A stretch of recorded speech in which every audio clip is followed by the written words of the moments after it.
first Sniper Elite was obviously one of the very first sniping games ever. It took off massively in popularity. It really focuses on the strategy of sniping, the mood, the slow pace of sniping. It's a game that we've been very keen to follow up on for a number of years, and it's great to finally have the opportunity to do so now. The game deserved a sequel. It's just very exciting to bring it back.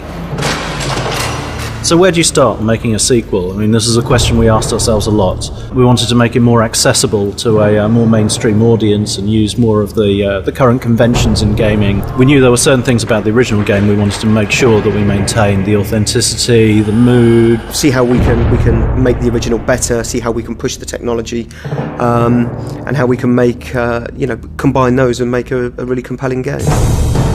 We're set, towards the end of the Second World War in Berlin. It was important that we got that as correct and historically accurate as we could. Martin Pegler's been brought into the project to support the realism. He's an expert in World War II and sniping in particular, and he's been there throughout development to really make sure that everything we do is as authentic as it possibly can be. The role of the sniper, the period we're talking about towards the end of the war, had changed somewhat from being a man whose job was simply to intimidate and terrify. They began very specifically to target officers, NCOs, the other snipers, machine gunners, mortar crews, and so snipers became far more specialist than they had been at the beginning. Martin Pegler's been an asset on this project, and it wouldn't be the same game without him.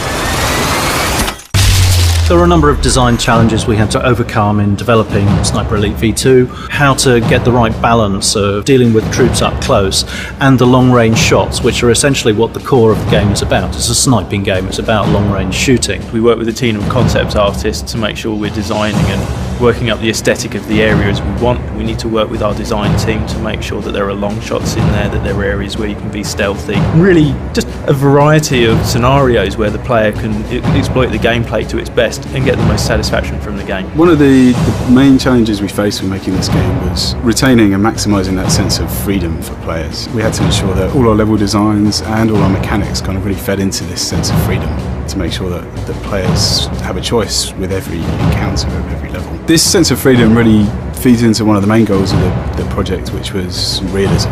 We're trying to recreate a faithful representation of Berlin. Obviously Berlin wasn't a corridor, and reflecting that brings a natural amount of freedom to the game. Generally, more than one approach to any objective.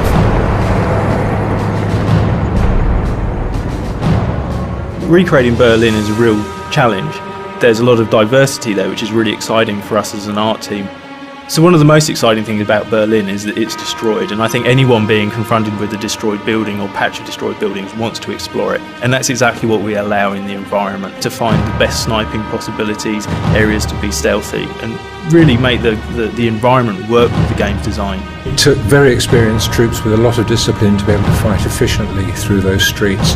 You never knew what was going to be around the next corner, through the doorway you were going through. You could walk into a room full of resting German soldiers. RAI, they're patrolling around, you leave them to their own devices. If you're creeping around the level, you'll see them, sitting at tables, smoking cigarettes, having conversations, those kind of things. We really need to get the sense that these were real characters in the level that you're having to outwit. Once you've alerted them to the fact that you're there, like by taking a shot, they'll react very plausibly. They won't necessarily know exactly where you are just from hearing the one reverberating shot, but by the time you've taken 2 or 3 shots, they're going to figure it out. So it's really important that you relocate between bursts of shots. Shoot 2 or 3 times, and before the enemy have got any idea where you are, you've gone and you've taken up a new position. A single sniper could hold up a platoon or sometimes even a battalion of men by efficient use of his rifle and clever concealment. The street fighting that's portrayed is actually, I think, very realistic. A really unique part of our game is the kill cam. So we have to make sure that whilst the character art is strong, we're even underneath that animating a series of real bones and making sure that they're fitting together correctly, they're moving correctly. We've got tissue, sinew, there are organs in there, the lung is there, the heart is beating. So for us, the kill cam was the main moment at which the game leaves this ultra realism and a lot of fun for us to play around with. We really wanted to capture that idea of riding on the bullet at that speed that it's going. So we went and captured lots of fast vehicles, some planes, some cars.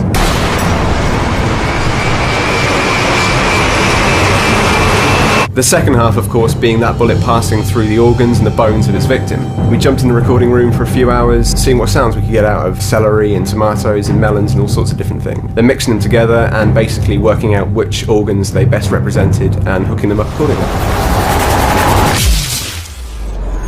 Sniper Elite V2 has been a great project to work on. It's great to come back to the franchise after a number of years away from it and be able to do all the things that we weren't able to do before, to bring it to the next level. We've worked really hard to make Sniper Elite the best game it can be. People are going to go ballistic when they see it, and they're going to really enjoy it.